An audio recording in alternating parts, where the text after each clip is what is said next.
to you then, Nick, and think about our external auditor report then, please, annual report and accounts. So warm welcome to you, Nick. You might want to say a word of introduction, and then the microphone is with you. Thank you. Yes, I'm Nick Rayner. I'm a senior audit manager. Do the external audit for the trust. Our report here covers kind of a summary of our financial statements audit and the findings from that, and then a more detailed information on our value for money work that we do, which is another part of our assurance work for the trust. My intention was to just kind of go through at a bit of a high level through the report and assume that people have read it, if that's reasonable. So the main thing, to start off with, from page 6 of our report, sets out kind of the opinions that we had following the work we'd done on the financial statements. So we had an unqualified opinion on the trust financial statements, as well as the other areas that we need to report on in terms of remuneration. And we didn't identify any issues with the annual governance statement. We've also certified, once we'd completed our value for money work, we've also certified that we've completed our audit for 21-22. The significant risks, so from page 8 of our report, the significant risks that we identified for our financial statement audit. For all audits, we're required to have a risk in relation to management override of controls, because of the position that management hold in the organisation. Our work in this area focuses on journals that are able to be posted by management, and looking at any accounting estimates or significant transactions that might be outside of the normal operations of the trust. From our work, we didn't identify any significant problems. We raised one recommendation around the authorization and review processes for journals, because it is possible for members of the trust to prepare and review journals, although there are compensating controls in place. And then over the page was our other significant risk, which related to accounting for capital expenditure, which was similar to a risk that we had in the prior year, where we'd identified a couple of adjustments. And again, this year, from the work that we undertook, you'll see noted in the conclusion there that we identified a few adjustments in relation to the amount that the trust had recognised as additions in year. Some of those were just relating to ongoing projects and the estimation of the expected expense that will be incurred by the trust in relation to the projects, as the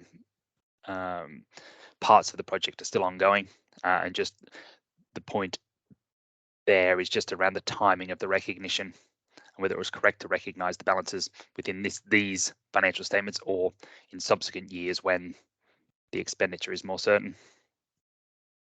The adjustments we identified weren't material, and they didn't prevent us from having a clean audit opinion in relation to the financial statements. Yes. The remainder of our report from kind of page 10 onwards covers our work on the value for money. So our value for money work is focused on the 3 areas that are noted on page 10. So it's financial sustainability, governance, and improving economy efficiency and effectiveness. The work we're doing here is very much looking at the processes that the trust has in place to consider and assess these areas, rather than necessarily the outcome. So we're looking to make sure that the trust has appropriate processes, information processing, reporting, monitoring, to deliver kind of good governance in these areas, rather than necessarily that all outcomes are positive. The way we approach this work is we have interviews with a range of people across the trust to understand the different areas. We work through a number of areas that the trust provides responses to us on, and review a large number of documents that cover these kind of areas. And then our findings on, or our discussion of the work that we've done and our understanding of these areas is then covered over the next few pages. So the first area is kind of financial sustainability, and we're kind of summarizing our understanding of the work that the trust does around identifying the significant financial pressures that may be present in the short and medium term, how they get from identifying those pressures to any funding gaps that implies, and what processes and work they do to make sure that they can cover those gaps, how you're making sure that kind of all the different work streams across kind of workforce, capital, investment are all working together to make sure that the trust is financially sustainable on a long-term basis. And then I suppose the main, within the financial sustainability area, we had one recommendation, which was just due to the impact of COVID over the last couple of years, there's been national guidance that has meant that the trust hasn't had to focus on delivering cost savings, but just as things return back to normal, just to make sure that the trust is focusing on delivering kind of recurrent savings, as kind of, I think, over the last year or so, it's been more focused on non-recurrent as things have got back to normal. Yeah. Over the page, on page 13, we then move on to kind of the governance area. In this, we're looking at the different structures and processes the trust has in place to monitor and assess risk, how it makes sure that it's got the right internal controls in place, how bodies like Council of Governors or the board have the right information to make the correct decisions, that, you know, the different committees have the right people, structures, and terms of reference to make sure they're covering the right areas and there's no areas which are kind of falling between the gaps. Obviously, for Bradford, we've looked at kind of the implementation of the new structure with the academies, which had obviously begun in the prior year, but then just seeing how that's worked and making sure that it's kind of still picking up all the correct areas. We also consider kind of internal audits work and any findings or recommendations that they may have. We didn't have any recommendations kind of in relation to the governance area from the work that we'd undertaken.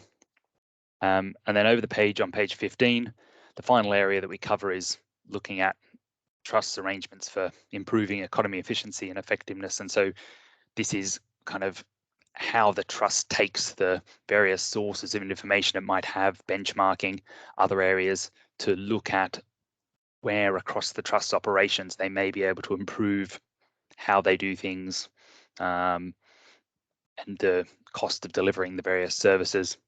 We also look at kind of regulators' reviews of Bradford. So looking at what CQC have said about any areas that they've looked at, pulling together any findings that they may have that could be relevant from a value for money point of view. And then also just how something that also fits within this area is how the trust works with its partners across the area. So with the move towards ICSs and more involvement and integration of the services, it's again looking at how the trust is participating in and engaging with those processes and making sure that it's still delivering for the individual trust. And then I think that's kind of the main areas covered by our report. And then it's just if anyone has any specific questions. Nick, thank you very much indeed. That's extremely helpful. Thanks for running through that. We are being asked to note the report. Colleagues, Audit Committee reviewed this report on the 7th of September and the board reviewed on the 22nd of September. I ought to perhaps just check with either Barry or Matthew as to whether they would wish to add anything to this and whether they concur with perhaps what they've heard from Nick and what's in the report. Barry, as our Audit Committee Chair, is there anything you'd wish to advise governors in relation to this, please? The audit committee considered this report in detail. Obviously, we've monitored the accounts preparation and external audit process from beginning to end, and have been satisfied by what we've seen. But probably worth asking Matthew for his comments on behalf of the finance team and the good work they did actually putting the accounts together and dealing with our external auditors. Thank you, Barry. And Matthew, please. Yeah, thank you. So I think it's a pleasing set of results. I think it was a challenging year from both revenue and a capital perspective, but clearly it's very clearly spelt out in the report. We've got the independent assurance from our external auditors, and they provide a clean audit opinion. So yeah, very pleased with the outcome. It was a challenging year to get it over the line this year for both ourselves and external audit in terms of some of the arrangement that were placed like IFRS 16, but yeah, nothing to report out with what Nick has already highlighted to the Council of Governors. Thanks very much, Matthew. Matthew, and as Director of Finance, are you content with the articulation of the couple of risks, the management override and capital accounts issues? Do you feel they're fairly articulated in the report? Yeah, absolutely. Yeah. Yeah, thank you. Thanks very much, Matthew. Colleagues, is there any further questions or detail required, please, while we have the benefit of having our external auditor here? Are we content to note? And I think I can see a comment. Mel, could we note the work of Matthew and the finance team on a very pleasing outcome? Absolutely. And Barry, I think, nicely took us into that, didn't he? So thanks for that, Mel. Yes, agreed.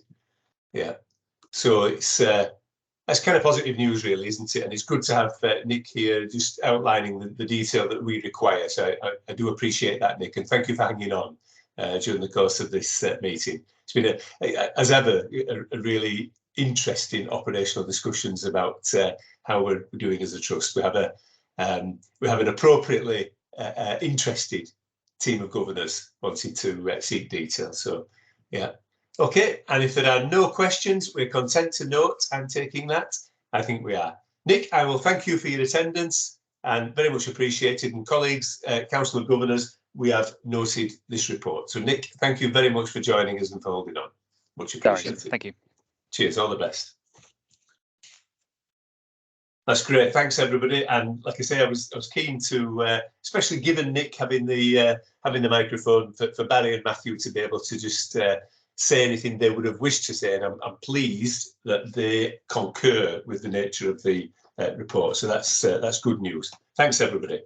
Shall we move to item 11 then, please? And the intention of that, of course, is a paper which we're asked to note, and there's lots of detail in there. But Laura, this is about the delivery of our Foundation Trust membership plan and our desire to try and engage a little better with the 40,000 people who are signed up to us. So, Laura, shall I turn to you and ask whether there's anything you'd wish to emphasise from this, please? Thank you. Yeah, I'll just run through sort of the key highlights. I won't go through in detail, Max.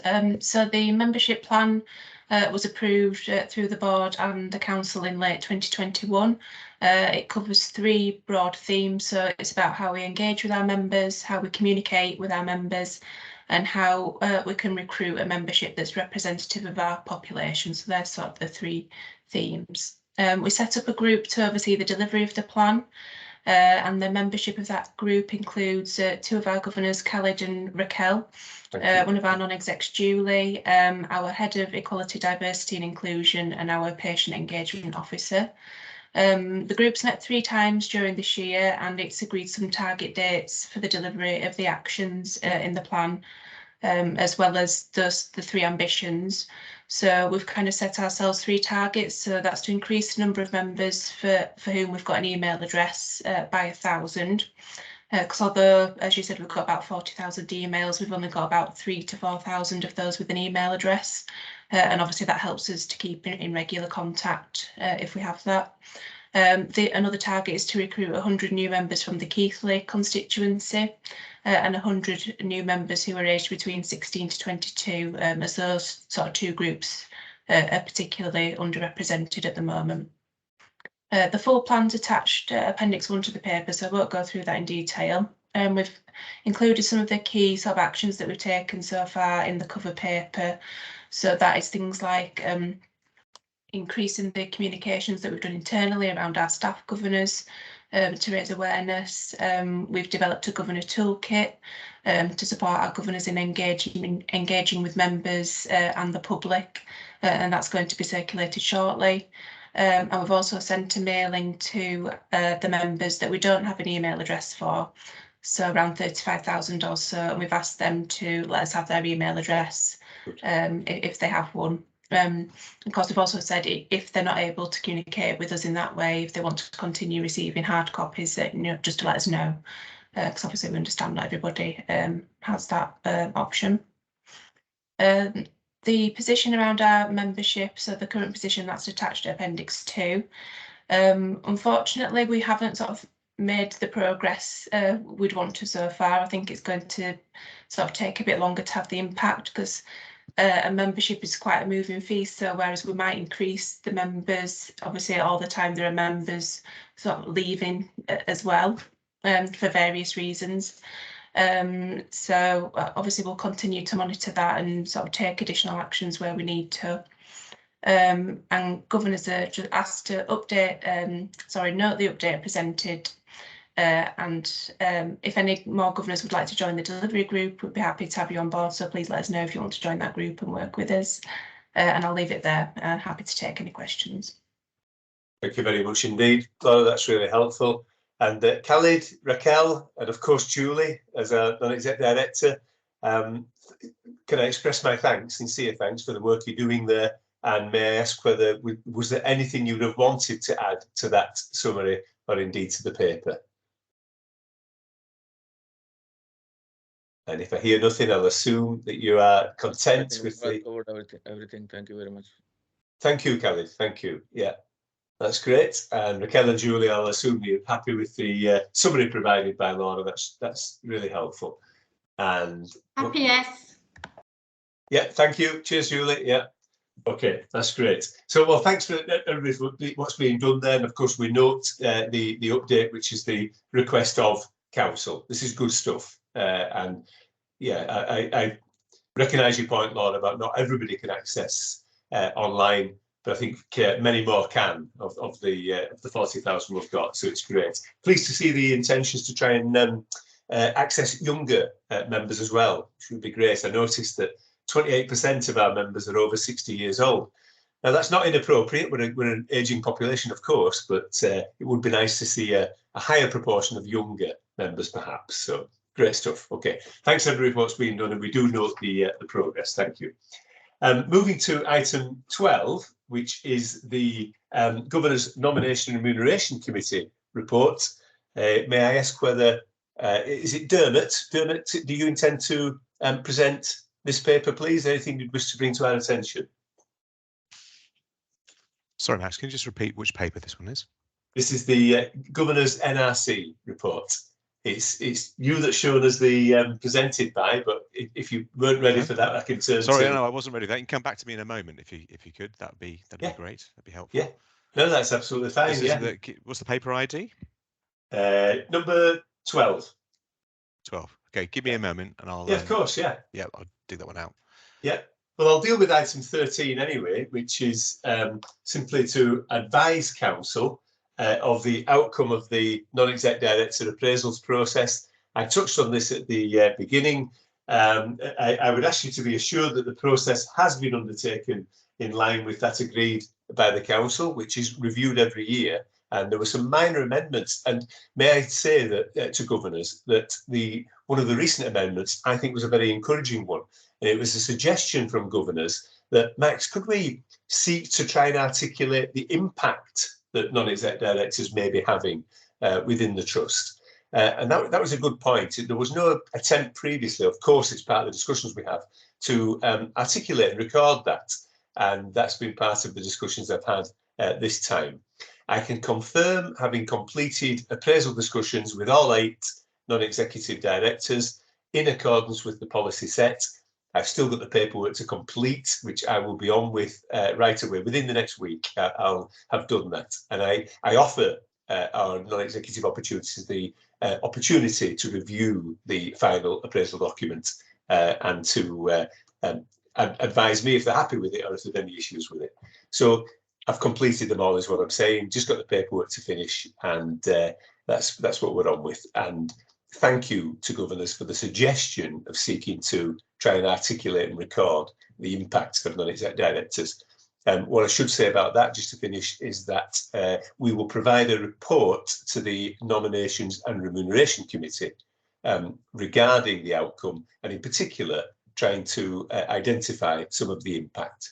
That'll be anonymised. I don't want to be pointing out particular non-exec directors. It may be that some governors would guess, but the point is, overall, what's the impact in what areas are non-exec directors steering the business of the trust? And that was a good suggestion. Those on the NRC, on Nominations and Remuneration Committee, will know that I shared the idea with national colleagues, and they really liked it. They really did like the idea. That's the non-exec director training academy within NHS providers. So just to share that with you. Okay, so I'm asking you please to be assured that they have been conducted in accordance with the policy set by the Governor's Nominations Remuneration Committee. Okay. In the absence of any questions about that, I'll turn to Dermot and just ask whether, Dermot, was there anything you wanted to, I mean, clearly the document is circulated for people to read, but is there anything you'd want to emphasise regarding the NRC report for COG to note, please? Yes, thanks, Max. Sorry, I'd just needed to catch up with my train of thought on that one.